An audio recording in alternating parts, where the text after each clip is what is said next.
ओम शांति। ओम शांति। आज की तारीख है 13 जुलाई 2024। साकार महावाक्य।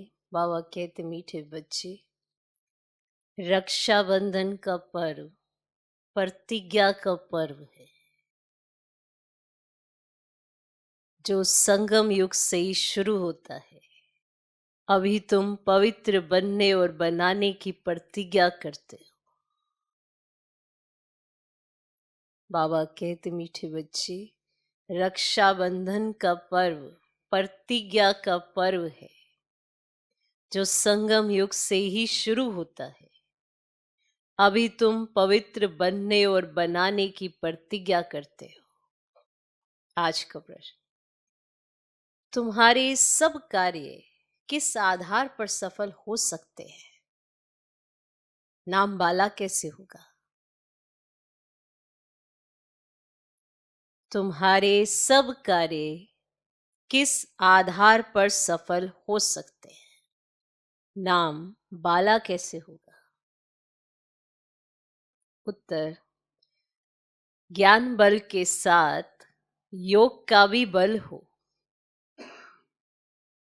ज्ञान बल के साथ योग का भी बल हो तो सब कार्य आप ही करने के लिए तैयार हो जाए। ज्ञान बल के साथ योग का भी बल हो तो सब कार्य आप ही करने के लिए तैयार हो जाए। योग बहुत गुप्त है, इससे तुम विश्व का मालिक बनते हो। योग बहुत गुप्त है, इससे तुम विश्व का मालिक बनते हो। योग में रहकर समझाओ तो अखबार वाले आप ही तुम्हारा संदेश छापेंगे। योग में रहकर समझाओ तो अखबार वाले आप ही तुम्हारा संदेश छापेंगे। अखबारों से ही नाम बाला होना है, इनसे ही बहुतों को संदेश मिलेगा। अखबारों से ही नाम बाला होना है, इनसे ही बहुतों को संदेश मिलेगा। तुम्हारे सब कार्य किस आधार पर सफल हो सकते हैं? नाम बाला कैसे होगा? उत्तर, ज्ञान बल के साथ योग का भी बल हो तो सब कार्य आप ही करने के लिए तैयार हो जाए। योग बहुत गुप्त है, इससे तुम विश्व का मालिक बनते हो। योग में रहकर समझाओ तो अखबार वाले आप ही तुम्हारा संदेश छापेंगे। अखबारों से ही नाम बाला होना है, इनसे ही बहुतों को संदेश मिलेगा। ओम शांति। आज बच्चों को रक्षाबंधन पर समझाते हैं क्योंकि अभी नजदीक है। बच्चे राखी बांधने के लिए जाते हैं। अब जो चीज होकर जाती है उनका पर्व मनाते हैं। अब यह तो बच्चों को मालूम है, आज से 5000 वर्ष पहले भी ये प्रतिज्ञा पत्र लिखाया था जिसको बहुत नाम दिए हैं। अब यह है पवित्रता की निशानी। सबको कहना होता है पवित्र बनने की राखी बांधो। अब ये भी जानते हो पवित्र दुनिया सतयुग आदि में ही होती है। इस पुरुषोत्तम संगम युग पर ही राखी पर्व शुरू होता है जो फिर मनाया जाएगा जब भक्ति शुरू होगी। सतयुग त्रेता में मनाया नहीं जाता। इस पुरुषोत्तम संगम युग पर ही राखी पर्व शुरू होता है जो फिर मनाया जाएगा जब भक्ति शुरू होगी। इनको कहा जाता है अनादि पर्व। वह भी कब से शुरू होता है? भक्ति मार्ग से, क्योंकि सतयुग में तो ये पर्व आदि होते ही नहीं, ये होते हैं यहाँ। सब त्योहार आदि संगम पर होते हैं, वही फिर भक्ति मार्ग से शुरू होते हैं। सतयुग में कोई त्योहार होता नहीं। तुम कहेंगे दीपमाला होगी सतयुग में? नहीं, वह भी यहां मनाते हैं, वहां नहीं होनी चाहिए। जो यहाँ मनाते वे वहां नहीं मना सकते। ये सब कलयुग के पर्व है। रक्षाबंधन मनाते, अब ये कैसे मालूम पड़े कि ये राखी क्यों मनाई जाती है? तुम सबको राखी बांधती हो, कहती हो पावन बनो, क्योंकि अब पावन दुनिया स्थापन हो रही है। त्रिमूर्ति के चित्र में भी लिखा हुआ है, ब्रह्मा द्वारा स्थापना होती है पावन दुनिया की, इसलिए पवित्र बनाने के लिए राखी बंधन मनाया जाता है। अभी है ज्ञान मार्ग का समय। तुम बच्चों को समझाया गया है, भक्ति की कोई भी बात सुनाए तो उनको समझाना चाहिए कि हम अभी ज्ञान मार्ग में हैं। ज्ञान सागर एक ही भगवान है जो सारी दुनिया को वॉइसलेस बनाते हैं। भारत वॉइसलेस था तो सारी दुनिया वॉइसलेस थी। भारत को वॉइसलेस बनाने से सारी दुनिया वॉइसलेस हो जाती है। भारत को वर्ल्ड नहीं कहेंगे, भारत तो एक खंड है वर्ल्ड। भारत तो एक खंड है ना वर्ल्ड में। बच्चे जानते हैं नई दुनिया में सिर्फ एक भारत खंड होता है। भारत खंड में जरूर मनुष्य भी रहते होंगे। भारत सचखंड था, सृष्टि के आदि में देवता धर्म ही था, उसको ही कहा जाता है निर्विकारी पवित्र धर्म, जिसको 5000 वर्ष हुए। अभी ये पुरानी दुनिया बाकी थोड़े रोज है। कितना दिन वॉइसलेस बनने में लगते हैं? टाइम तो लगता है। यहां भी पवित्र बनने का पुरुषार्थ करते हैं। सबसे बड़ा उत्सव तो यह है, प्रतिज्ञा करनी चाहिए, बाबा हम पवित्र तो जरूर बनेंगे। यह उत्सव सबसे बड़ा समझना चाहिए। सब पुकारते भी हैं, हे परम पिता परमात्मा, ये कहते हुए भी परम पिता बुद्धि में नहीं आता। तुम जानते हो परम पिता परमात्मा आते हैं जीव आत्माओं को ज्ञान देने। आत्मा परमात्मा अलग रहे बहुकाल। ये मेला इस संगम युग पर ही होता है। कुंभ का मेला भी इसको कहा जाता है, जो हर 5000 वर्ष के बाद एक ही बार होता है। वे पानी में स्नान करने का मेला तो अनेक बार मनाते आए हो। वह है भक्ति मार्ग, यह है ज्ञान मार्ग। संगम को भी कुंभ कहा जाता है। 3 नदियां वास्तव में है नहीं। गुप्त नदी पानी की कैसे हो सकती है? पानी तो प्रत्यक्ष होगा ना।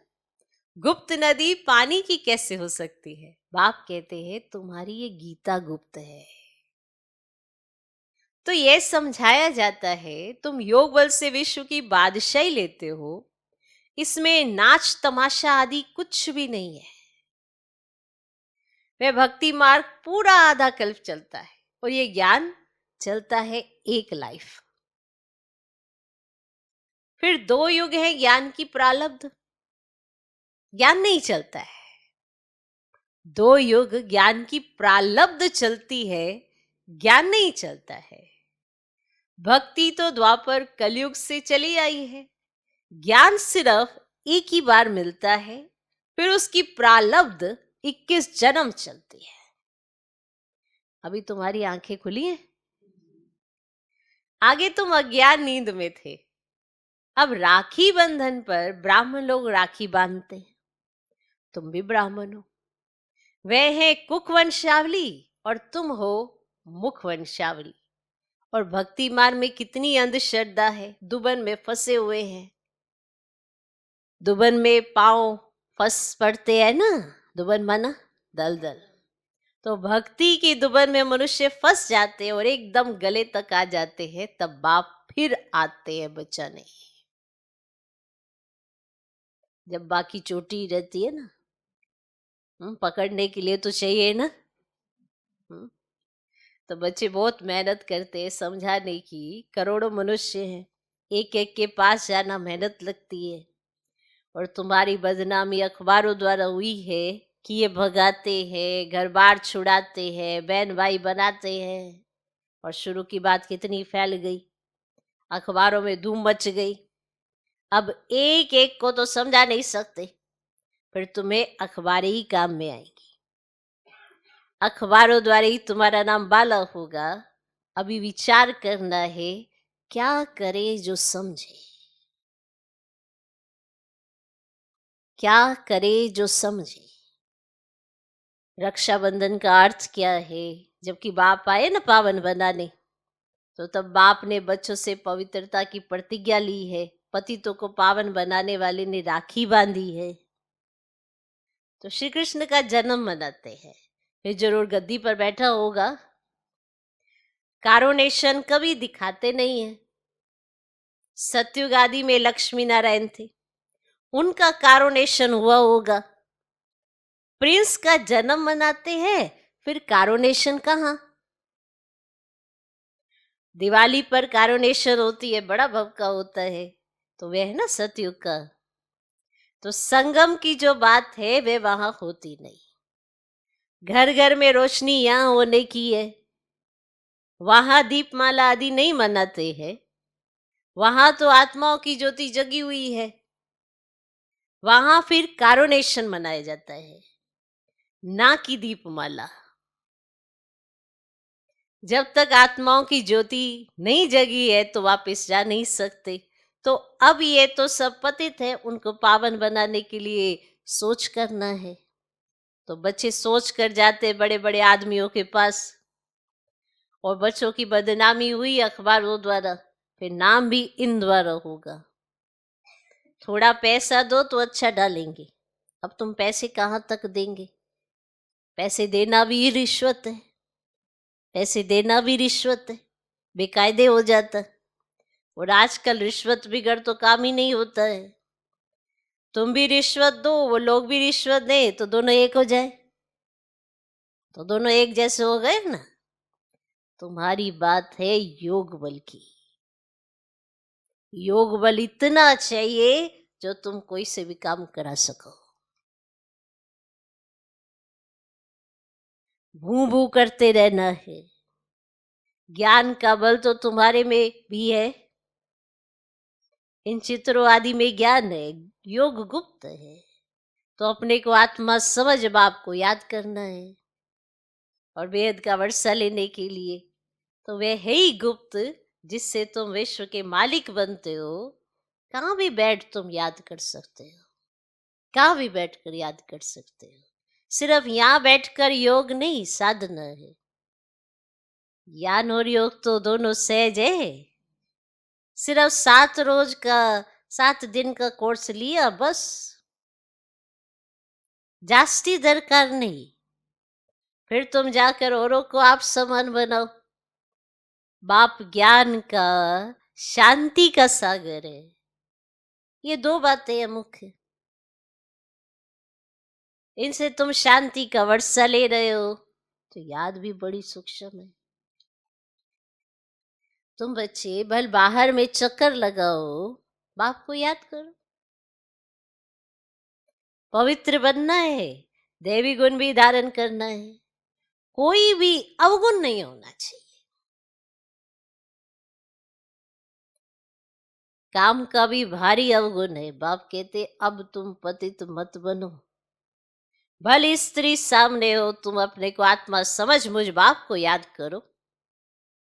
देखते हुए ना देखो। हम तो अपने बाप को याद करते, विज्ञान का सागर है। तुमको आप समान बनाते तो तुम भी ज्ञान सागर बनते हो। इसमें मूंझना नहीं चाहिए। वह है परमात्मा, परम धाम में रहते हैं, इसीलिए परम कहा जाता है। वह तो तुम भी रहते हो। अब नंबरवार पुरुषार्थ अनुसार तुम ज्ञान ले रहे हो। पास भी डोनर जो होते हैं ना, उनको कहेंगे पूरा ज्ञान सागर बने हैं। तो बाप भी ज्ञान सागर, तुम भी ज्ञान के सागर। तो आत्मा कोई छोटी बड़ी नहीं होती है बच्चे। परम पिता भी कोई बड़ा नहीं होता। तो ये जो कहते हैं ना हजारों सूर्य सितेजों में, ये सब है गपोड़े। बुद्धि में जिस रूप से याद करते ना, वह साक्षात्कार हो जाता है। इसमें समझ चाहिए। अब आत्मा का साक्षात्कार व परमात्मा का साक्षात्कार बात एक ही हो जाएगी। कैसे पता पड़ेगा कि आत्मा का हुआ या परमात्मा का? साइज तो दोनों का एक समान है। तो बात तो एक ही हो जाएगी। बाप ने रियलाइज कराया है, मैं ही पतित पावन ज्ञान का सागर हूं और समय पर आकर सबकी सदगति करता हूं। सबसे जास्ती भक्ति तुमने की है, फिर बाप तुमको ही पढ़ाते हैं। और रक्षाबंधन के बाद क्या है? रक्षाबंधन के बाद कृष्ण जन्माष्टमी होती है और फिर है दशहरा। वास्तव में दशहरे के पहले तो कृष्ण आ न सके। दशहरा पहले होना चाहिए, फिर कृष्ण आना चाहिए। ये हिसाब भी तुम निकालेंगे। और पहले तो तुम भी कुछ नहीं समझते थे। अभी बाप कितना समझदार बनाते हैं। वैसे रियलिटी तो यही है। क्लियर? रक्षाबंधन आया, फिर तो दशहरा आना चाहिए, क्योंकि रावण खत्म होगा तो ही तो कृष्ण जन्माष्टमी आएगी। तो ये हिसाब भी तुम निकालेंगे। पहले तो तुम भी कुछ नहीं समझते थे। अभी बाप कितना समझदार बनाते हैं। और टीचर समझदार बनाते हैं ना। अभी तुम जानते हो कि भगवान बिंदु स्वरूप है, झाड़ कितना बड़ा है, और आत्मा ऊपर में बिंदी रूप में रहती है। और मीठे मीठे बच्चों को समझाया जाता है, वास्तव में 1 सेकंड में समझदार बनना चाहिए। वास्तव में तो 1 सेकंड में समझदार बनना चाहिए, परंतु पत्थर बुद्धि ऐसे हैं जो समझते ही नहीं। माना समझना तो 1 सेकंड में चाहिए, परंतु पत्थर बुद्धि ऐसे है जो समझते ही नहीं। नहीं तो है तो 1 सेकंड की बात। हद का बाप तो जन्म बाई जन्म नया मिलता है। ये बेहद का बाप तो एक ही बार आकर 21 जन्मों का वर्षा देते हैं। अभी तुम बेहद के बाप से बेहद का वर्षा ले रहे हो। आयु भी बड़ी हो जाती है। ऐसे भी नहीं 21 जन्म कोई एक बाप रहेगा, नहीं, तुम्हारी आयु बड़ी हो जाती है। तुम कभी दुख नहीं देखते हो, और पिछाड़ी में तुम्हारी बुद्धि में ज्ञान जाकर रहेगा। तो बाप को याद करना, वर्षा लेना, बस। बच्चा पैदा हुआ और बारिश बना, तो बाप को जाना तो बस बाप और वर्षे को याद करो, पवित्र बनो, दैवी गुण धारण करो। बाप और वर्षा कितना सहज है। एम ऑब्जेक्ट भी सामने है। अब बच्चों को विचार करना है, हम अखबार द्वारा कैसे समझे। त्रिमूर्ति भी देना पड़े, क्योंकि समझाया जाता है ब्रह्मा द्वारा स्थापना। तो ब्राह्मणों को पावन बनाने बाप आया है, इसीलिए राखी बंधवाते हैं। पतित पावन भारत को पावन बना रहे हैं। हर एक को पावन बनना है, क्योंकि अब पावन दुनिया स्थापन होती है। अभी तुम्हारे 84 जन्म पूरे हुए। जिसने बहुत जन्म लिए होंगे वह अच्छी रीति समझते रहेंगे। जिसने बहुत जन्म लिए होंगे ना, वह अच्छी रीति समझते रहेंगे। पिछाड़ी में आने वाले को इतनी खुशी नहीं होगी, क्योंकि भक्ति कम की है। भक्ति का फल देने बाप आता है। वो भक्ति किसने जास्ती की है, ये भी अब तुम जानते हो। पहले नंबर में तुम ही आए हो। तुमने ही अव्यभिचारी भक्ति की है। तुम भी अपने से पूछो, हमने जास्ती भक्ति की है या इसने? सबसे तीखी जो सर्विस करते हैं, तो जरूर उसने जास्ती भक्ति भी की है। क्लियर है? उसको ज्ञान एक्यूरेट समझ में आ गया है, बाबा की बात समझ में आ गई है, माना उसने भक्ति भी बहुत अच्छी की है। बाबा नाम तो लिखते हैं, कुमार का है, जनक है, मनोहर है, गुलजार है। नंबरवार जो होते हैं या नंबरवार बिठा नहीं सकते। तो विचार करना है, रक्षाबंधन का अखबार में कैसे डाले। अब ये तो ठीक है, मिनिस्टर आदि के पास जाते हैं, राखी बांधते हैं, परंतु पवित्र तो बनते नहीं है। तुम कहते हो पवित्र बनो तो पवित्र दुनिया स्थापन हो जाए, 63 जन्म विकारी बने। अब बाप कहते हैं ये अंतिम जन्म पवित्र बनो। खुदा को याद करो तो तुम्हारे सिर पर जो पाप है ना वे उतर जाए। अच्छा, मीठे मीठे सिखला दे बच्चों प्रति, माता पिता बाप दादा का याद प्यारो गुड मॉर्निंग। रूहानी बाप की रूहानी बच्चों को नमस्ते। हम रूहानी बच्चों की भी रूहानी बाप को नमस्ते नमस्ते नमस्ते। Good morning good morning good morning. धारणा के लिए मुख्य सर, पहला पॉइंट, पास विद ऑनर होने के लिए बाप समान ज्ञान सागर बनना है। पास विद ऑनर होने के लिए बाप समान ज्ञान सागर बनना है। कोई भी अवगुण अंदर है तो उसकी जांच कर निकाल देना है। कोई भी अवगुण अंदर है तो उसकी जांच कर निकाल देना है। शरीर को देखते हुए ना देख, आत्मा निश्चय कर आत्मा से बात करनी है। शरीर को देखते हुए ना देख, आत्मा निश्चय कर आत्मा से बात करनी है। दूसरा पॉइंट, योग बल इतना जमा करना है जो अपना हर काम सहज हो जाए। देखा, अगर हमारे काम सहज नहीं होते हैं, योग बल की कमी है। बाबा बार बार समझाते हैं योग की तरफ ध्यान दो। ज्ञान से तो समझ मिल रही है ना, उस समझ से कार्य भी तो कराने हैं। अब जब तक योग बल नहीं होगा तो कार्य कैसे होगा? समझ तो मिल गई, पर दूसरों को सहयोग में लाकर भी तो कार्य कराने पड़ते हैं। उसके लिए तो आपका योग बल काम करेगा। तो योग बल इतना जमा करना है जो अपना हर काम सहज हो जाए। अखबारों द्वारा हर एक को पावन बनने का संदेश देना है। अखबारों द्वारा हर एक को पावन बनने का संदेश देना है। आप समान बनाने की सेवा करनी है। आप समान बनाने की सेवा करनी है। आज का वरदान, देभान को देही अभिमानी स्थिति में परिवर्तन करने वाले बेहद के वैरागी भव।